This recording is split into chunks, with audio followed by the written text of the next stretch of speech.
தமிழக சட்டமன்ற தேர்தலில் தினசரி பல்வேறு திருப்பங்கள் ஏற்பட்டு வருகின்றன.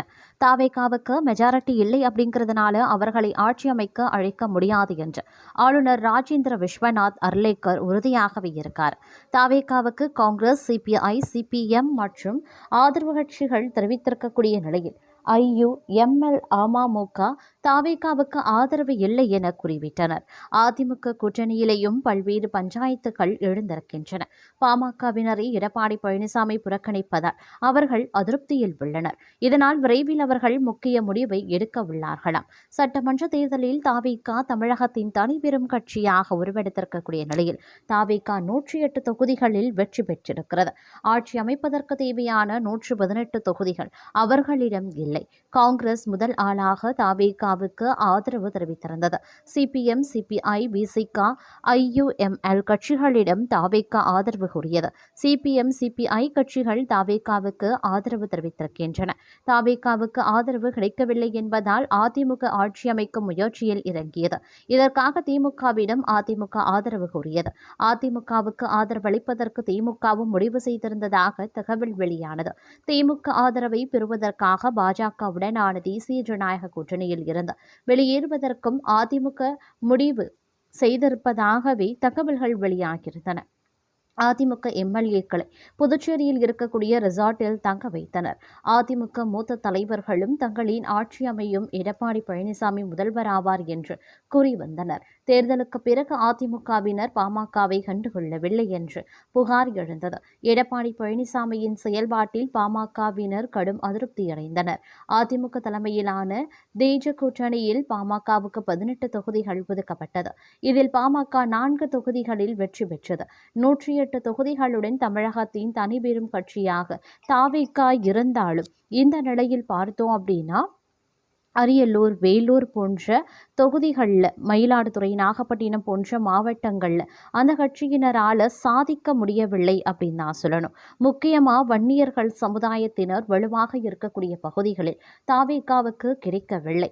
மறுபக்கம் அதிமுகவுக்கு அவர்கள் வலுவாக இருக்கக்கூடிய கொங்கு பகுதிகளில் கூட எதிர்பார்த்த வெற்றி கிடைக்கவில்லை. பாமக வலுவாக இருக்கக்கூடிய பகுதிகளில்தான் அதிமுக ஓரளவு வெற்றி பெற்றுள்ளது. பாமக நிறுவனர் ராமதாஸ் சசிகலா கூட்டணி அமைத்து போட்டியிட்டாலும் வன்னியர் சமுதாய வாக்குகள் பெரிதாக பிரியவில்லை. அன்புமணி சரியாக செயல்படவில்லை என்றால் அதிமுக கூட்டணிக்கு இதைவிட மோசமான தோல்வி கிடைத்திருக்கும் என்று அவரின் ஆதரவாளர்கள் நம்புகிறார்கள். இதை அதிமுகவினரும் புரிந்து வைத்துள்ளனர். ஆனால் தேர்தல் முடிவுக்கு பிறகு அன்புமணி மற்றும் பாமக வேட்பாளர்களை எடப்பாடி பழனிசாமி சந்திக்கவில்லை. பரம எதிரியான திமுகவினரிடம் பேசிய அதிமுக பாமகவை புறக்கணித்தது கொந்தளிப்பை ஏற்படுத்தியுள்ளது. புதுச்சேரியில் இருக்கக்கூடிய அதிமுக எம்எல்ஏக்களிடம் பேசிய எடப்பாடி பழனிசாமி நல்லது நடக்கும், பொறுத்திருங்கள் என்று கூறினார். இதனால் கடுப்பான பாமகவினர் நாங்கள் இல்லாமல் நல்லது நடந்துவிடுமா என்று கேள்வி எழுப்புகிறார்கள். பாமக நிர்வாகிகள் கூறும்போது தமிழக அரசியலில் உச்சகட்ட பரபரப்பு நிலவுகிறது. எங்கள் கூட்டணி சார்பில் அடுத்த கட்ட நடவடிக்கைகளை கலந்து பேசி முடிவு எடுப்பதற்காக எடப்பாடி பழனிசாமியை சந்திப்பதற்கு பாமக தலைமை முயற்சி செய்தனர். சௌமியா, அன்புமணி உள்ளிட்ட 4 எம்எல்ஏக்களும் பழனிசாமியை சந்தித்து வாழ்த்து பெற முயற்சித்தனர். அவர்கள் எங்களை சந்திக்கவில்லை, எந்த பதிலும் அளிக்காதது அதிருப்தியை தருகிறது. நாங்கள் இல்லாமல் அதிமுகவுக்கு நல்லது நடக்காது என்பது புரிந்து கொள்ள வேண்டும். இல்லை என்றால் நாங்கள் வேறு மாதிரியான முடிவுகளை எடுப்போம் என்று கூறியிருக்கின்றனர். இது ஒருபுறம் நடந்து கொண்டிருக்க, மற்றொரு புறமோ விஜய் ஆட்சி அமைக்க இன்னும் 2 எம்எல்ஏக்களின் ஆதரவு தேவை. விசிக ஆதரவு கொடுக்கலாம் என்று சொல்லப்படுகிறது. அப்படி நடந்தாலும் கூட டிடிவி தினகரனினுடைய புகார் காரணமா ஆளுநர் விஜயை ஆட்சி அமைக்க அழைப்பது டவுட் தான் என பலரும் கூறுகின்றனர். விஜய் ஜெயித்தது 108 இடங்கள். இன்னும் 10 இடங்கள் இருந்தால் ஆட்சி அமைக்கலாம். காங்கிரஸ் 5, இடதுசாரிகள் 4 ஆதரவு கிடைத்துவிட்டது. இன்னும் 2 எம்எல்ஏ தேவைப்படுகிறது. இந்த இடத்தில்தான் அமமுகவின் ஆதரவு கிடைத்ததாக சொல்லப்பட்ட நிலையில் இதனையடுத்து நேற்று விஜய் ஆளுநரை மீண்டும் சந்தித்து ஆட்சி அமைக்க உரிமை கோரியிருந்தார். போதுமான எண்ணிக்கை இருப்பதால் விஜய் ஆளுநர் அழைத்திருக்க வேண்டும். ஆனால் அதற்குள்ளாக நேற்றிரவு டிடிவி தினகரன் மிக முக்கியமான குற்றச்சாட்டு ஒன்றை முன்வைத்திருந்தார். அதாவது தங்கள் எம்எல்ஏ குதிரை பேரம் மூலம் விலை பேசப்பட்டிருப்பதாகவும் அதனால் ஆளுநர் இதுகுறித்து உரிய விசாரணை மேற்கொண்டு நடவடிக்கை எடுக்க வேண்டும் அப்படின்னும் அவர் கூறியிருந்ததும் குறிப்பிடத்தக்க ஒரு விஷயமாகவே பார்க்கப்பட்டும் வருகிறது. அது மட்டும் இல்லாமல் தற்போதைய சூழ்நிலையை பொறுத்தவரைக்கும் நேற்றைய தினம் தமிழ்நாடு ஆளுநரை 3வது முறையாக நேரில் சந்தித்த விஜய் ஆட்சி அமைக்க உரிமை கோரியிருந்த நிலையில் மெஜாரிட்டிக்கு தேவையான நம்பர் உடனேயே விஜய் சென்றதாக சொல்லப்பட்டது.